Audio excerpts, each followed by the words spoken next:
आज कुछ ऐसे केसेस जिनके बारे में हम आज बात करेंगे, जैसे कि आज पिक में देख लिया आपने।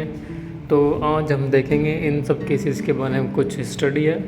तो स्टार्ट करते हैं इस वाले केस से, श्रद्धा वाले केस से। वाकर 27 वर्ष की एक लड़की जो कि कॉल सेंटर में काम करती थी और मास मीडिया प्रोग्राम में पढ़ रही थी, और जो उसकी फैमिली थी वो महाराष्ट्र से बिलोंग करती थी। आफ्ताब पूनेवाला एक इंडियन फूड व्लॉगर जो कि 28 साल का लड़का था, जो एक मुस्लिम फैमिली से बिलोंग करता था, और जो फैमिली थी वो महाराष्ट्र में थी, जैसे कि श्रद्धा की फैमिली थी। और ग्राफिक डिज़ाइनर भी था आफ्ताब पूनेवाला। श्रद्धा वाकर और आफ्ताब पूनेवाला जो है एक डेटिंग ऐप के थ्रू दोनों मिले थे, जिसका डेटिंग ऐप का नाम था बम्बल। और डेटिंग ऐप से जो है दोनों से एक दूसरे से प्यार हो गया और दोनों एक दूसरे से शादी करना चाहते थे। लेकिन जो आफ्ताब पूनेवाले की जो फैमिली थी वो इस रिश्ते के लिए खिलाफ थी, इसलिए उन्होंने बोला कि आप कहीं दूर जाके रह लो, हम ये रिश्ता नहीं चाहते हैं। फिर बाद में ये दोनों जो है दिल्ली में आ गए और दिल्ली के छतरपुर एरिया में आके रहने लगे। जैसे कि हम सब जानते हैं कि दोनों के बीच में लिविंग रिलेशनशिप था, इसलिए इन दोनों के बीच में घर का खर्च चलाने के लिए और घर का जो भी एक्सपेंसेस होते हैं उनके बीच में दोनों लड़ाई हुई। और लड़ाई होने के कारण से जो है आफ्ताब पूनेवाले ने उसका मर्डर किया और उसके 35 पीसीस करके एक रेफ्रिजरेटर में बंद करके रखा पिछले 6 महीने तक, और उसको जो है छतरपुर के एरिया के जो जंगल है उस जंगल में फेंकता रहा। इस इंटरव्यू के पुलिस के मुताबिक ये बातें निकली। हत्याकांड मामले में दिल्ली पुलिस के जो साउथ जिले के एडिशनल डीसीपी हैं अंकित चौहान, वो हमारे साथ हैं। अंकित जी, पूरा मामला क्या है ये? पूरा मामला ये है कि एक लड़का लड़की मुंबई से यहाँ पर आए थे, हमारे पीएस मेरोली के एरिया में रहते थे।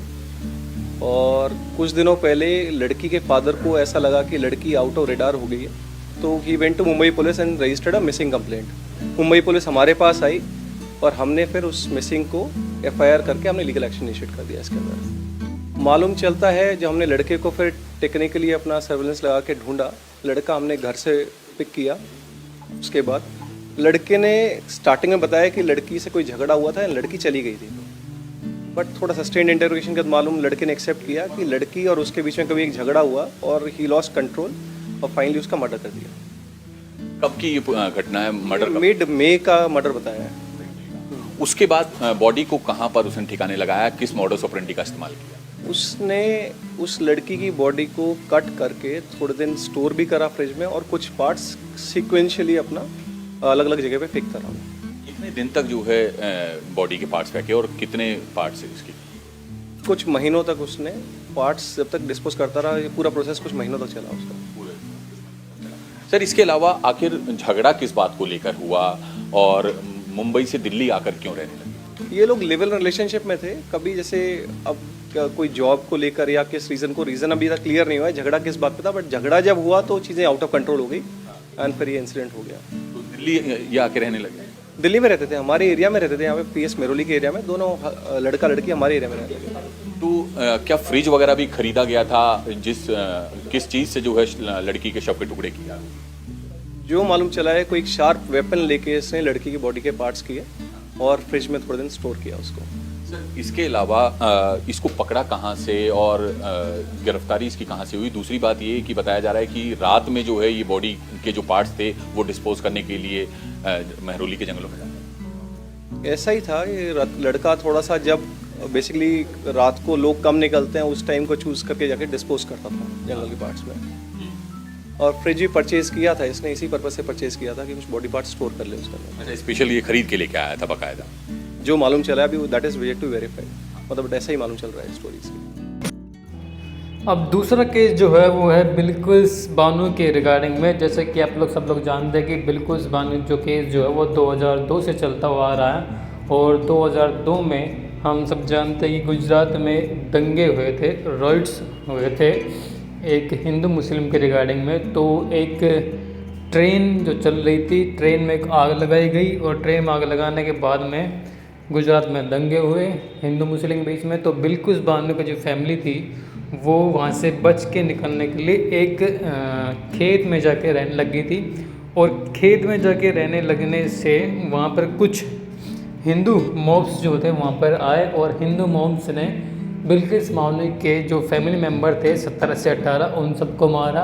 और उस टाइम पे 2002 के टाइम पे बिल्किस बानो जो थी वो एक प्रेग्नेंट थी, 5 महीने से प्रेग्नेंट थी। और उस टाइम पे जो उसका बच्चा था वो उसके बच्चे की मृत्यु हुई थी और उसके साथ में जो है गैंग रेप हुआ था। और जैसे कि आज के टाइम में हम जानते हैं कि इंडिपेंडेंस के टाइम पे जो बिल्किस बानो के जो गैंग रेपिस्ट थे उनको रिहा किया गया उनके अच्छे आचरण और व्यवहार के कारण से। और उन सबको जो है मालाएं पहनाकर उनको एक प्राइड फीलिंग कराया गया उन सबके ऊपर में।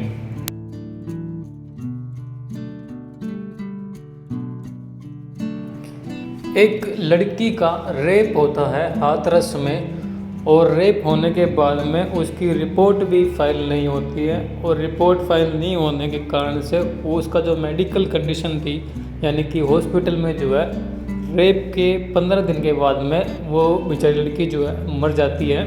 और मरने के बाद में पुलिस वाले जो हैं उसको रातों रात उसके शव को जो है जला देते हैं, ना तो उसकी फैमिली को देते हैं ताकि उसकी फैमिली जो है जो अंतिम क्रियाक्रम करते हैं घी लगा के हल्दी लगा के वो भी नहीं करने दिया उसकी फैमिली को। और रातों रात जो है इस लड़की का जो शव था उसको जला दिया गया। अब ये सब कहाँ हुआ? ये सब हुआ यूपी में हाथरस में। ये जो है केस जो सितंबर के रिगार्डिंग में है। और इस केस में हुआ यूँ कि जो भी पॉलिटिकल नेम थे यानी जो पॉलिटिशियन थे वो जाके मिलना चाहते थे फैमिली से तो उनको मिलने भी नहीं दिया गया। जो वहाँ का डीएम और जो एएम था वो लोग जो है सबको धमका रहे थे और डरा रहे थे उस टाइम पे। तो ये भी एक केस था जो आज हमारी लिस्ट में था, आज जो हमने आज बताया आपको। वंतरा रिजॉर्ट इन ऋषिकेश, जैसा कि आप सब लोग जानते हैं कि 2 महीने पहले 3 महीने पहले जो है एक वंतरा रिजॉर्ट में अंकिता नाम की एक लड़की जो थी रिसेप्शनिस्ट थी और जो वंतरा जो रिजॉर्ट था उसका ओनर पुलकित आर्या ने उस लड़की के ऊपर में फोर्सली उसको अलेज्ड किया। और अलेज्ड करने के बाद में उसको एक पीट के या फिर उसके ऊपर में गलत काम करके उसको एक नदी में फेंक दिया। और वो उसकी नदी में फेंकने के कारण से दम घुटने के कारण से उसकी मौत हो गई थी। अब यहाँ पर लखनऊ में ये एक वीडियो वायरल हुई थी जो कि एक ओला कैब ड्राइवर की, जो एक लड़की जो थी एक ओला कैब ड्राइवर को गंदे तरीके से मार रही थी। और ओला कैब ड्राइवर की कोई गलती भी नहीं थी फिर भी वो उसको मार रही थी। अब ये पूरे देश में वायरल हुई थी क्योंकि ऐसा चल रहा था पूरे देश में कि एक वुमन जो होती है एक वुमन कार्ड खेलती है और जो एक मेल होता है वो कहीं ना कहीं पिसता ही है। तो यहाँ पे इस केस में ऐसा नहीं था, एक फ़ीमेल की गलती थी, एक मेल की कोई गलती नहीं थी। अब इस चीज़ के रिगार्डिंग में कुछ इंटरव्यू देखते हैं। ये मुझे मेंटल लगती है और कितना नेक लड़का है ये। मेरे अलावा भी अगर आप, मैं एक पड़ोसी नहीं हूँ यहाँ पर, कम से कम 10-15 पड़ोसी हूँ। और इस लड़की के ताल्लुक से मैं ये बोल रहा हूँ पुलिस सक्षम है और इनकी तरह की लड़कियों को वो समझते हैं। अभी तक वो अरेस्ट क्यों नहीं हुई ये एक मैटर है।